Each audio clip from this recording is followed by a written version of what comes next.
ननद भाभी। लड़के वाले मेरी ननद को देखकर जा चुके थे।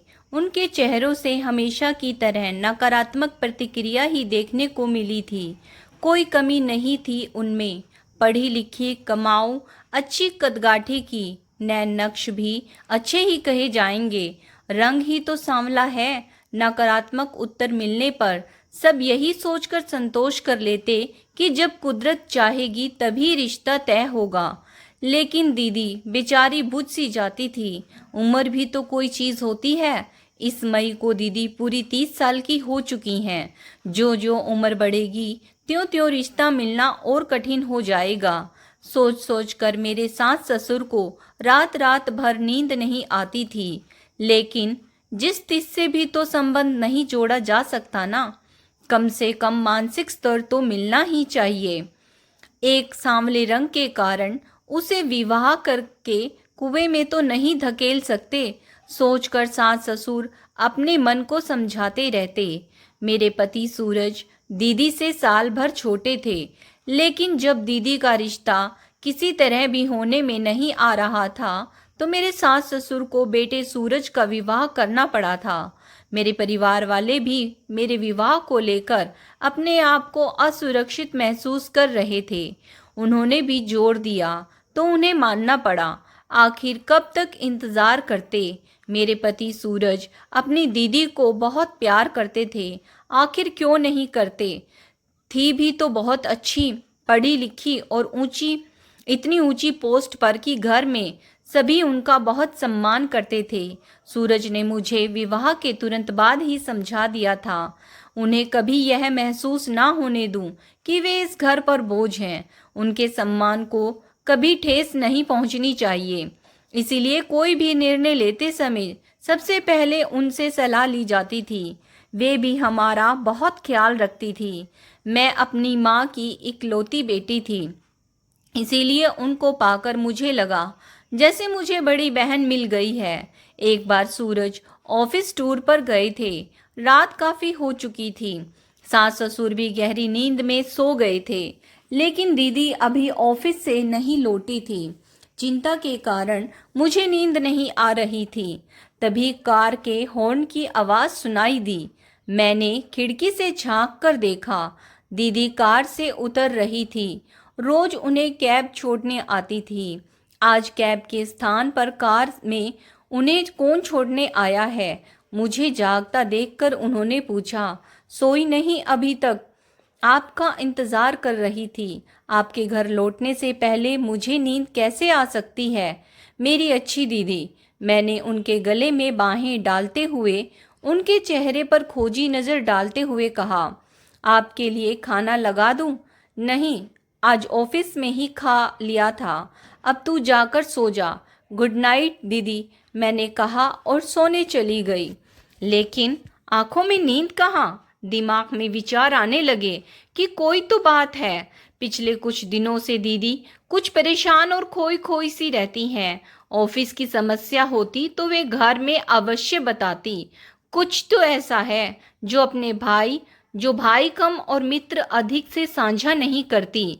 और आज इतनी रात को देर से आना, वह भी किसी पुरुष के साथ, जरूर कुछ दाल में काला है। इसी पुरुष से विवाह करना चाहती तो पूरा परिवार जानकर बहुत खुश होता। सब उनके सुख के लिए उनकी पसंद के किसी भी पुरुष को स्वीकार करने में तनिक भी देर नहीं लगाएंगे। इतना तो मैं अपने विवाह के बाद जान गई हूँ। लेकिन बात कुछ और ही है जिसे वे बता नहीं रही हैं। लेकिन मैं इसकी तह में जाकर ही रहूंगी। मैंने मन ही मन तय किया और फिर गहरी नींद की गोद में चली गई।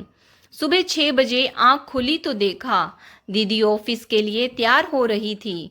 मैंने कहा, क्या बात है दीदी, आज जल्दी? मेरी बात पूरी होने को पहले से ही वह बोली, हाँ आज जरूरी मीटिंग है, इसीलिए जल्दी जाना है। नाश्ता भी ऑफिस में कर लूंगी, देर हो रही है, बाय। मेरे कुछ बोलने से पहले ही वे तीर की तरह घर से निकल गई। बाहर जाकर देखा, वही गाड़ी थी। इससे पहले कि ड्राइवर को पहचानूं, वह फुर्त से निकल गई। अब तो मुझे पक्का यकीन हो गया कि अवश्य दीदी किसी गलत पुरुष के चुंगल में फंस गई है।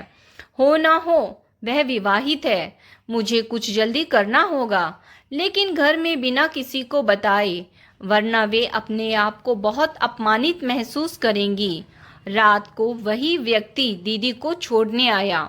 आज उसकी शक्ल की थोड़ी सी झलक देखने को मिली, क्योंकि मैं पहले से ही घात लगाई बैठी थी। सास ससुर ने जब देर से आने का कारण पूछा तो बिना रुके अपने कमरे की ओर जाते हुए थके स्वर में बोली, ऑफिस में मीटिंग थी, थक गई हूँ, सोने जा रही हूँ।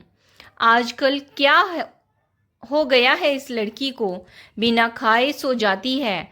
छोड़ दे ऐसी नौकरी, हमें नहीं चाहिए, न खाने का ठिकाना न सोने का। माँ बड़बड़ाने लगी तो मैंने उन्हें शांत करवाया कि चिंता ना करें, मैं उनका खाना उनके कमरे में पहुंचा दूंगी, वे निश्चिंत होकर सो जाएं। मैं खाना लेकर उनके कमरे में गई तो देखा वे फोन पर किसी से बातें कर रही थी। मुझे देखते ही फोन काट दिया। मेरे अनुरोध करने पर उन्होंने थोड़ा सा खाया।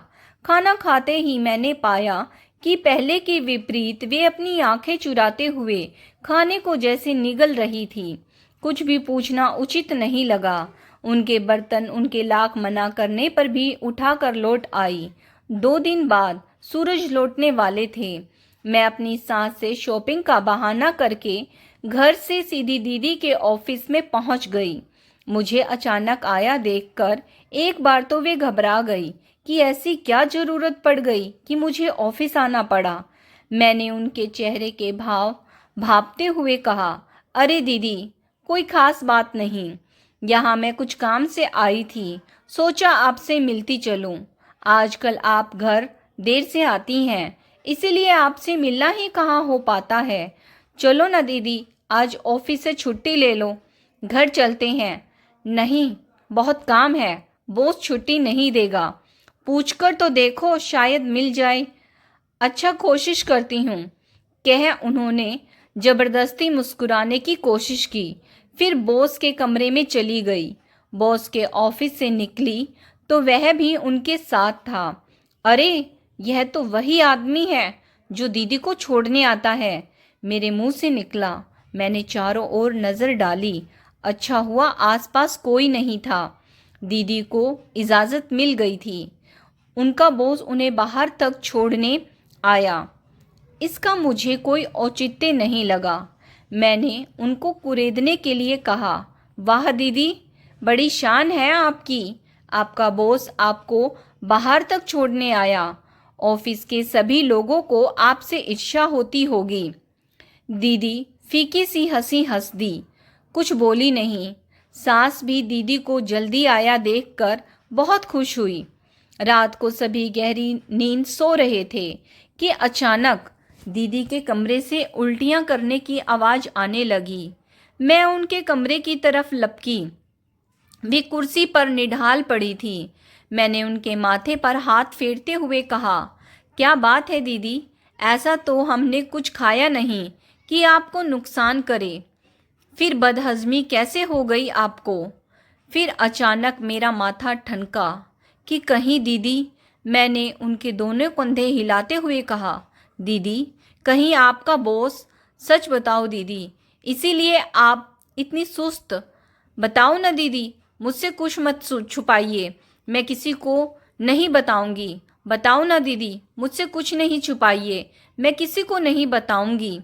मेरा विश्वास करो। मेरा प्यार भरा स्पर्श पाकर और सांत्वना भरे शब्द सुनकर वे मुझसे लिपट कर फूट फूट कर रोने लगी और सकारात्मकता में सर हिलाने लगी। मैं सकते में आ गई कि कहीं ऐसी स्थिति ना हो गई हो कि अबॉर्शन भी ना करवाया जा सके। मैंने कहा, दीदी, आप बिल्कुल भी ना घबराएं, मैं आपकी पूरी मदद करूंगी। बस आप सारी बात मुझे सुना दीजिए। जरूर उसने आपको धोखा दिया है, दीदी ने धीरे धीरे कहना शुरू किया। ये बॉस नए नए ट्रांसफ़र होकर मेरे ऑफिस में आए थे। आते ही उन्होंने मेरे में रुचि लेनी शुरू कर दी और एक दिन बोले कि उनकी पत्नी की मृत्यु 2 साल पहले हुई है। घर उनको खाने को दौड़ता है, अकेलापन से घबरा गए हैं। क्या मैं उनके जीवन के खालीपन को भरना चाहूँगी? मैंने सोचा शादी तो मुझे करनी ही है, इसीलिए मैंने उनके प्रस्ताव को स्वीकृति दे दी। मैंने उनसे कहा कि वे मेरे मम्मी पापा से मिल लें। उन्होंने कहा कि ठीक है, वे जल्दी घर पर आएंगे। मैं बहुत खुश थी कि चलो, मेरी शादी को लेकर घर में सब बहुत परेशान हैं। सब उनसे मिलकर बहुत खुश होंगे। एक दिन उन्होंने मुझे अपने घर पर आमंत्रित किया कि शादी से पहले मैं उनका घर तो देख लूं, जिसमें मुझे भविष्य में रहना है। मैं उनकी बातों में आ गई और उनके साथ उनके घर चली गई। वहां उनके चेहरे से उनका बनावटी मुखौटा उतर गया।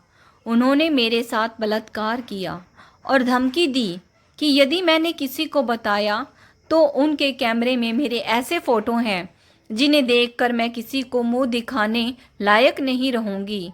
होश में आने के बाद जब मैंने पूरे कमरे में नज़र दौड़ाई तो मुझे पल भर की भी देर यह समझने में ना लगी कि वह शादीशुदा है।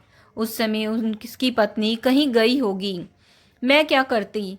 बदनामी के डर से मुंह बंद कर रखा था। मैं लुट गई।